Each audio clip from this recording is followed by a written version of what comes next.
Muy buenas tardes, bienvenidos a la clase de hoy, que lleva por título Saber experiencial y capital cultural en relación al conocimiento musical. Estaremos abordando las relaciones y rupturas entre el campo de conocimiento musical y el capital cultural de los sujetos. Veremos a lo largo de esta clase algunos conceptos abordados por Pierre Bourdieu en algunas ideas de la bibliografía propuesta que acompañan esta clase, de los autores García Canclini y Simon Fried.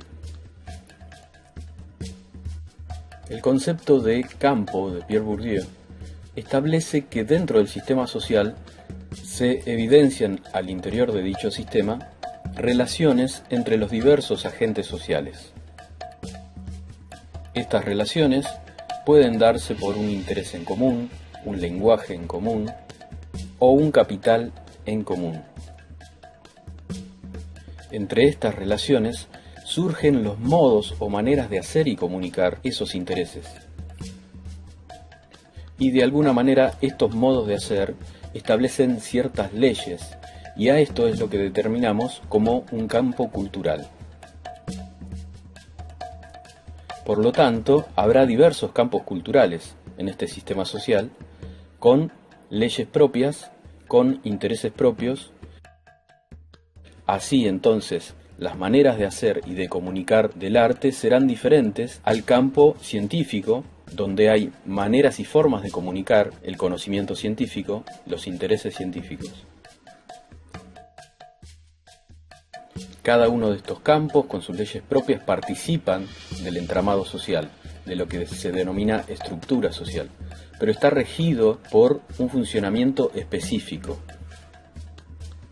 Y el poder entender ese funcionamiento, el tener conocimiento de la totalidad de las leyes, es lo que lo legitima y le da mayor poder dentro de un campo a un agente en particular. Canclini nos explica que los criterios de verdad son los que rigen esa autoridad dentro de un mismo campo. Y es así como un sujeto o agente social o grupo de sujetos puede alcanzar cierta legitimación y consagración dentro de un mismo campo. Para esto, el agente debe conocer la dinámica interna de cada campo y la existencia de los componentes de ese campo, lo que constituye el campo, que en este caso sería un capital simbólico en común y la lucha por la apropiación de ese capital. Estos agentes que mencionamos, que pueden ser artistas, pueden ser críticos, obras, producciones e incluso el público, establecen una tensión interna adentro del campo donde lo instituido y lo instituyente entra en conflicto. Nosotros podemos pensar esto dentro del campo del arte, sin embargo Bourdieu lo presenta a nivel social, donde da cuenta de dos grupos en cada uno de los campos, quienes detentan el poder, la clase dominante, y quienes desean acceder al poder u obtener aquellos elementos del campo que pueden llegar a validarlo y legitimarlo. En definitiva, a darle cierta autoridad dentro de ese campo de conocimiento. Ahora bien, Bourdieu da a conocer, desde su mirada como sociólogo marxista, esta teoría de los campos, pero no siempre fue así. Antiguamente, en la estética de Kant, el arte como inaprensible, inefable, era tenido en cuenta como aquello sublime, donde había ciertos parámetros de la estética que generaban representaciones en los sujetos, y esas representaciones debían corresponderse a nivel social. Según la definición de Kant de la estética, el sujeto se siente a sí mismo tal como es afectado por una representación. Estas representaciones, que podían ser de un sonido, de un color, configuraciones complejas, en el sentido estético, esa representación nos debería afectar, es decir, en cómo nos sentimos a propósito de ella. Lo estético es únicamente lo que sentimos a propósito de cualquier representación y no consiste en determinadas cualidades objetivas de los objetos. Ciertamente estas cualidades objetivas incidirán en nuestra representación y cómo uno se podría sentir a propósito de ella. Pero Kant insiste en que sería equívoco llamarlas estéticas. Kant entiende por estético algo muy preciso que es necesario no perder de vista. Estético sería para Kant un sentimiento específico que cualquier representación generaría en los sujetos. Cuando Kant establece de esa forma qué es lo estético, está generando una cuestión importante en torno a la definición sobre el gusto y la belleza. Está sosteniendo en primer lugar que se equivocan quienes piensan que la belleza se explica fundamentalmente por las cualidades objetivas de las cosas. La belleza es perfección sensible. Kant nos explica que en realidad con la definición de bello no estamos calificando objetivamente algo, sino informando cómo subjetivamente nos afecta. Y lo bello no es un concepto que atribuyamos a las cosas simplemente por sus cualidades objetivas, sino un sentimiento que esperamos que todos los demás puedan tener. Ahora, lo imprudente de esta afirmación es asumir que todos tengan la misma reacción estética.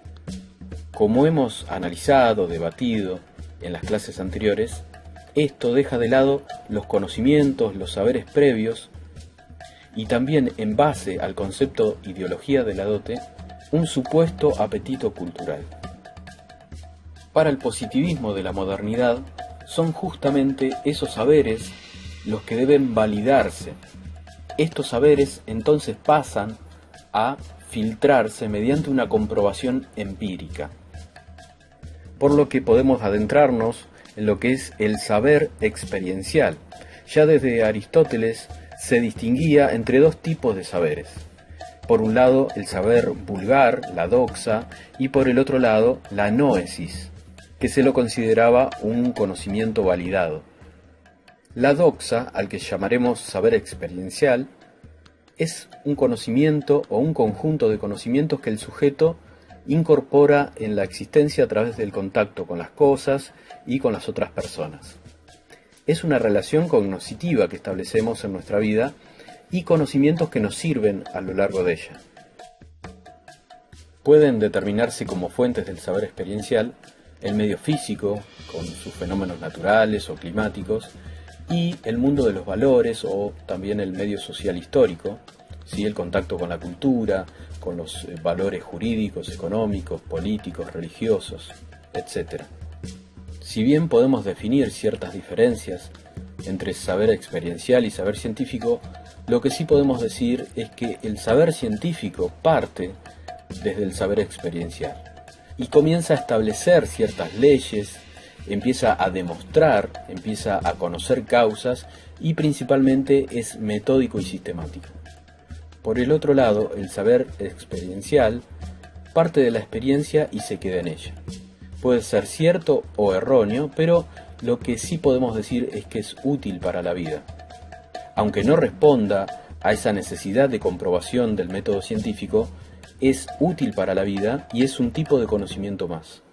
Llevándolo al campo del arte y hablando acerca de saberes previos y experiencias de aquellos sujetos que se forman de manera autodidacta, podemos reafirmar que hay un sujeto colectivo que aprende de los otros, de la escucha, de la propia búsqueda y experimentación, y que al mismo tiempo, al compartir con otros sujetos, está detentando poseer cierto grado de capital cultural.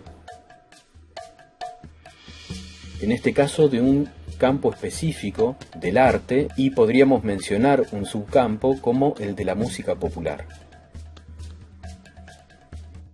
Volviendo a Pierre Bourdieu y su concepto de hábitus, las diferentes elecciones estéticas se dan por lo que él denominó hábitus de clase, que no son más que esquemas básicos inculcados socialmente al sujeto de manera inconsciente.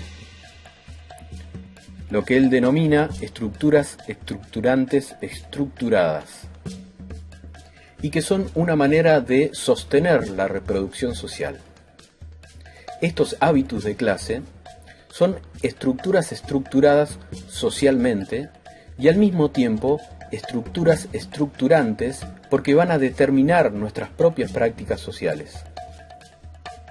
Ahora bien, insistimos que este hábitus de clase es de manera inconsciente. Como hemos visto, incluso puede determinar el destino escolar de los sujetos, las necesidades e intereses culturales de los sujetos, el consumo y adquisición de cierto capital simbólico. Dentro de un campo, el capital cultural y el hábitus están fuertemente ligados. Esta tensión entre lo instituido y lo instituyente, entre el dominante y el dominado, establece que aquel que posea mayor capital cultural tendrá cierta ventaja, con respecto al que no lo tiene, por supuesto. Y estos tipos de capitales culturales que presentaremos ahora son definidos por Bourdieu como aquellos de los cuales un sujeto o grupo de sujetos, agentes sociales, pueden detentar dentro del campo. Para Pierre Bourdieu, el capital no es solamente económico, sino que también él designa que hay cierto capital que es cultural, también un cierto capital social, y agrega un tercero que es el capital simbólico. El capital económico es aquel constituido por los diferentes factores de producción, mientras que el cultural es conformado por un conjunto de calificaciones intelectuales, ya sean producidas por el sistema escolar o transmitidas por la familia.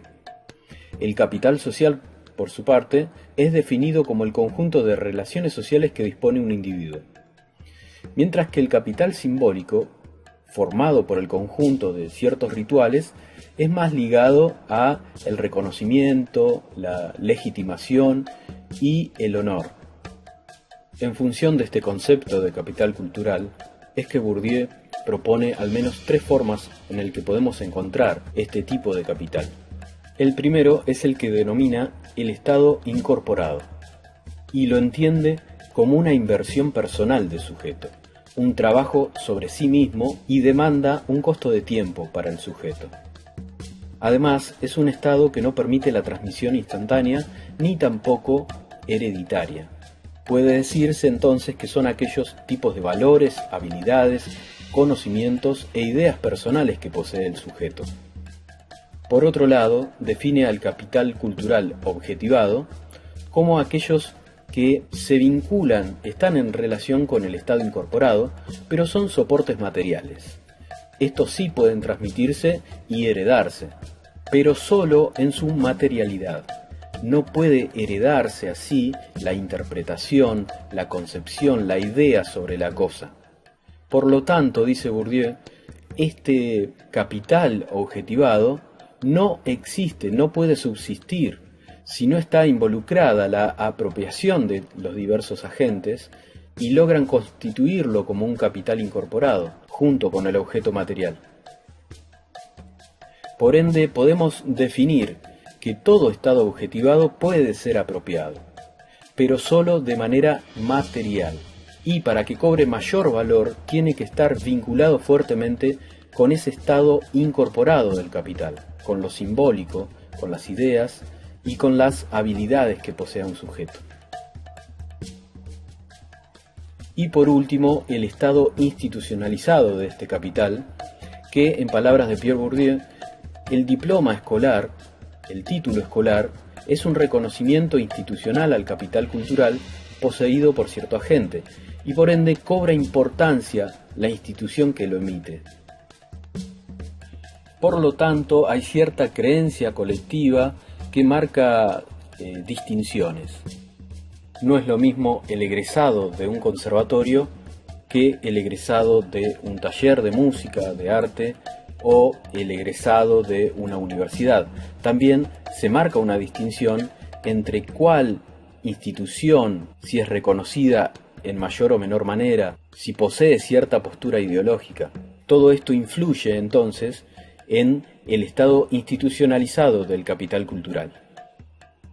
Pierre Bourdieu hace mención al concepto de arbitrario cultural como aquel que realiza un recorte o una selección de cierta parte de la cultura para ser enseñada por medio del sistema formal, en este caso de la escuela. Tomen en cuenta que Pierre Bourdieu revela la reproducción que se produce en el ámbito escolar y también se explica de esta manera cómo el hábitus de clase es interiorizado, en términos estéticos derivados de un campo artístico y en función de esa cultura dominante. Es decir, que la cultura socialmente legitimada y aceptada como válida, al ser la única que puede transmitir sus conocimientos, sus hijos podrán tener acceso con mayor facilidad a estos conocimientos y saberes que ya poseen en su hogar.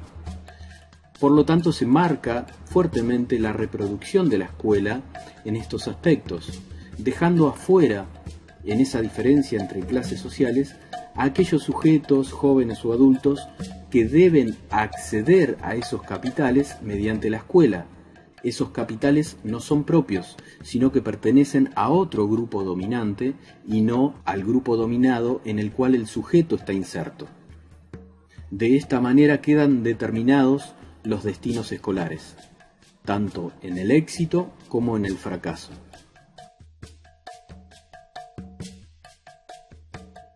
Esta cuestión acerca de la distinción que menciona Bourdieu y sobre el valor de la cultura es retomada por Simon Freud en su escrito Ritos de la Interpretación y es más específicamente abordada desde la música popular. Y es mediante juicios estéticos que definen experiencias posibles y relaciones sociales distintivas que el autor realiza todo un argumento en torno a el vínculo entre el gusto, la moral y el valor sobre la cultura popular. Digamos que de alguna manera presenta la música como creadora de subjetividades, experiencias y ciertos modos particulares de entender el mundo, y la considera como una productora en lo social de capital cultural. Para el autor, las experiencias musicales resultan cruciales en la construcción de la identidad de los sujetos o de los grupos. Por lo tanto, el propio autor comienza su argumento indicando que son los propios actores sociales quienes establecen jerarquías y clasificaciones a través de sus prácticas, tanto sea en la escucha, en la ejecución musical o en la crítica musical. Y como decíamos anteriormente, mediante estos juicios estéticos se definen experiencias posibles y relaciones sociales distintivas. Freud propone para describir la música al menos 3 redes valorativas que se encuentran superpuestas.